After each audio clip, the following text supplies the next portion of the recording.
लोगों को सिर्फ और सिर्फ अपना मजा दिख रहा था।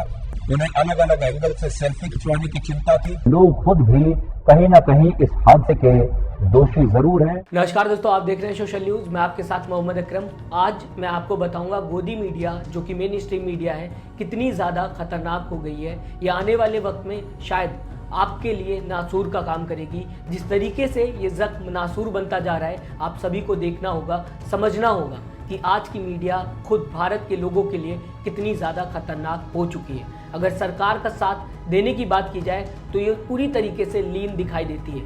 अगर सेम गलती विपक्ष करता हुआ दिखाई देता है तो ये विपक्ष के ऊपर लगातार सवाल पूछते हुए दिखाई देती है, वहाँ के प्रशासन के ऊपर सवाल खड़े करते हुए दिखाई देती है। लेकिन अगर गलती उस सरकार की है जो सत्ता में मौजूद है तो ये कहीं ना कहीं लोगों के ऊपर पूरी तरीके से ब्लेम डालते हुए, इल्ज़ाम लगाते हुए दिखाई देती है। ये वो मीडिया है जिसे गोदी मीडिया कुछ सालों पहले घोषित कर दिया गया था और शायद ये शब्द बहुत ज़रूरी था क्योंकि अब ये मीडिया पूरी तरीके से एक तरफा काम करते हुए दिखाई दे रही है। जनता की तरफ नहीं बल्कि सरकार की तरफ झुकते हुए दिखाई दे रही है। जहां सरकार और मीडिया का चोली दामन का साथ दिखाई दे रहा है, जिस तरीके से ये मीडिया काम कर रही है आपके सामने मैं दो तस्वीरें लाना चाहूँगा, दिखाना चाहूँगा आपके सामने इस मीडिया की सच्चाई। थोड़ा सब्र रखिएगा, लेकिन मैं आपको बता दूं सबसे पहले सुधीर चौधरी नाम के एंकर जो आप सभी को पता होगा काफ़ी ज़्यादा फेमस है।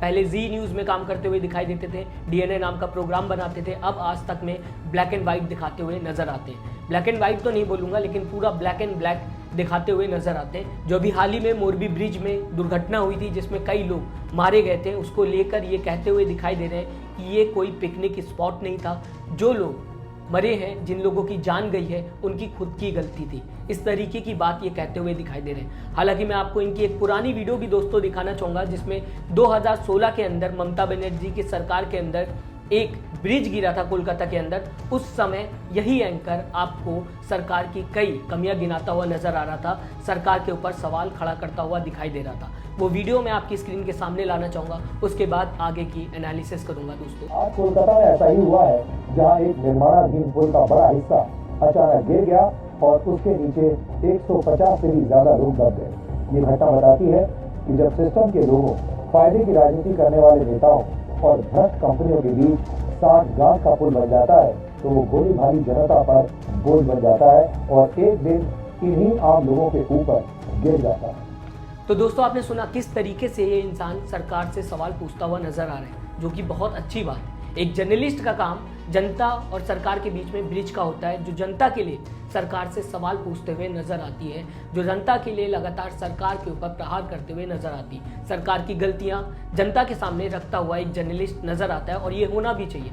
लेकिन अब जो ये जर्नलिस्ट काम करता हुआ नजर आ रहा है, उसको देखने के बाद आपको लगेगा कि ये चाटुकारिता ही है, इसे जर्नलिज्म नहीं कहना चाहिए। मैं आपको बता दूं कि यहाँ पर ये भाई बोलते हुए दिखाई दिए कि जब राजनीतिक फायदे वाले लोग और सिस्टम के लोग एक साथ मिलकर फ्रॉड करते हुए दिखाई देते हैं तो इस तरीके की घटना होती है। अब जो गुजरात के अंदर दोस्तों मोरबी ब्रिज गिरा है, उसको लेकर ये इंसान वो बातें नहीं कहता हुआ दिखाई दे रहा है जो इसने पहली बार कही थी 2016 में, जब कोलकाता के अंदर ममता बनर्जी की सरकार के अंदर जब टीएमसी के अंदर यह हादसा हुआ था। आज वही हादसा सेम गुजरात के अंदर होता हुआ दिखाई दिया तो इस इंसान ने पूरी तरीके से पलटी मार ली, अपना पाला बदलता हुआ दिखाई दिया। इस बार ये दोष जनता को देता हुआ दिखाई दे रहा है। ये कह रहा है कि यहाँ पर कोई पिकनिक स्पॉट नहीं था, वहाँ पर ज़्यादा लोग जाते हुए दिखाई दिए, सेल्फी लेने के चक्कर में वो लोग पहुँचे थे। इसका मतलब ये है कि जो लोग वहाँ पहुँचे थे वो खुद की जान गंवाने के लिए जिम्मेदार हैं, इसमें सरकार का हाथ नहीं है। पहले आप वो वीडियो देख लीजिए, थोड़ी सी क्लिप मैं आपके सामने लाना चाहूँगा क्योंकि ज़्यादा अगर लाया तो मेरे ऊपर कॉपीराइट का इशू पड़ जाएगा। लोग खुद भी कहीं ना कहीं इस हादसे के दोषी जरूर हैं और हम ऐसा क्यों कह रहे हैं उसके लिए पहले आप ये वीडियो देखिए। इस पिकनिक स्पॉट को कई लोगों ने एक मजे का ब्रिज बना दिया था। लोगों को सिर्फ और सिर्फ अपना मजा दिख रहा था। उन्हें अलग अलग एंगल से सेल्फी खिंचवाने की चिंता थी, जबकि सच ये है कि पुल की हालत खराब थी और मरम्मत के बाद भी कई कमियां साफ तौर पर इस पुल में नजर आ रही थी। किस तरीके से ये इंसान ये कहता हुआ नजर आ रहा है, जब ब्रिज टूटा उस वक्त जो लोग भी वहाँ मौजूद थे वो लोग मज़े करने गए थे, वो लोग पिकनिक मनाने गए थे, क्योंकि इसने पिकनिक स्पॉट का नाम हाईलाइट किया है अपनी न्यूज़ एनालिसिस के बीच में। मैं आपको दोस्तों ये भी बताना चाहूँगा, ये भी कहा जा रहा है इस इंसान के द्वारा कि वहाँ पर लोग सेल्फी लेने गए थे। क्या ये सारे काम करने की वजह से उनकी जान जाना सही थी? क्या सच में इसमें सरकार की गलती नहीं कि एक घड़ी बनाने वाली कंपनी को आपने पूरी तरीके से ठेका दे दिया उस मरम्मत को लेकर, जिसकी वजह से आज लोगों की जान गई है। उस ब्रिज की मरम्मत को लेके आपने इतनी बड़ी ढिलाई कैसे कर दी? इस सरकार से क्या पूछा नहीं जाना चाहिए? क्या इसमें सिस्टम के लोग दोषी नहीं है? क्या इसमें सरकार के वो लोग दोषी नहीं है जिन्होंने उस कंपनी को ये ठेका दिया? हालांकि ये इल्ज़ाम पूरी तरीके से जनता के ऊपर लगाता हुआ दिखाई दे रहा है। ये कहता हुआ दिखाई दे रहा है कि वहाँ पे लोग मनोरंजन के लिए गए थे, पिकनिक मनाने गए थे, सेल्फी खिंचवाने गए थे और लोग खेलते हुए नजर आए।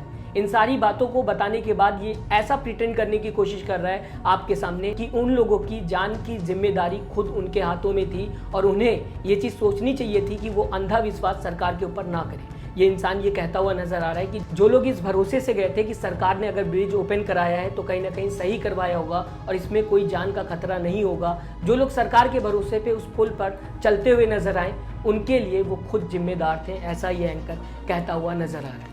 क्या इसे चाटुकारिता नहीं कहा जाएगा? क्या इसे ये नहीं कहा जाएगा कि चोली दामन का साथ पूरी तरीके से मीडिया और सरकार निभाते हुए नजर आ रही है, जहां पे हाथों में हाथ लेते हुए दोनों लोग आगे बढ़ते हुए दिखाई दे रहे हैं? लेकिन इस देश की जनता का क्या होगा ये सोच लेना चाहिए। ये जनता कहीं ना कहीं सरकार के भरोसे होती है, उसके बाद अगर मीडिया में कुछ दिखाया जाता है तो उसे सच मान लेती है। आज यही मीडिया आपके ऊपर इल्ज़ाम लगाते हुए दिखाई दे रही है, आपको कटघरे में खड़ा करते हुए दिखाई दे रही है। कल की अगर आप भी कहीं फंस जाते हैं और उसमें सरकार का दोष होता है तो ये आपके ऊपर इल्ज़ाम लगाते हुए दिखाई देंगे। इस बात को ज़रूर सोचिएगा।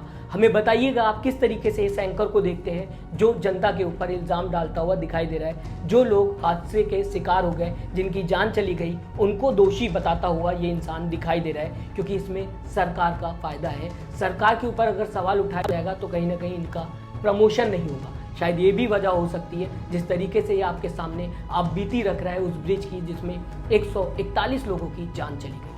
दोस्तों आप हमें कमेंट करके जरूर बताइएगा आपकी राय क्या है। आप किस तरीके से सुधीर चौधरी को अब देखते हैं, किस तरीके से इनकी जर्नलिज्म को देखते हैं, और साथ ही साथ अभी तक अगर आपने हमारे चैनल को सब्सक्राइब नहीं किया तो जरूर सब्सक्राइब करिएगा लेटेस्ट न्यूज़ के लिए। अपना ख्याल रखिएगा। नमस्कार। चैनल को लाइक, शेयर एंड सब्सक्राइब करें और बेल आइकन दबाना ना भूलें।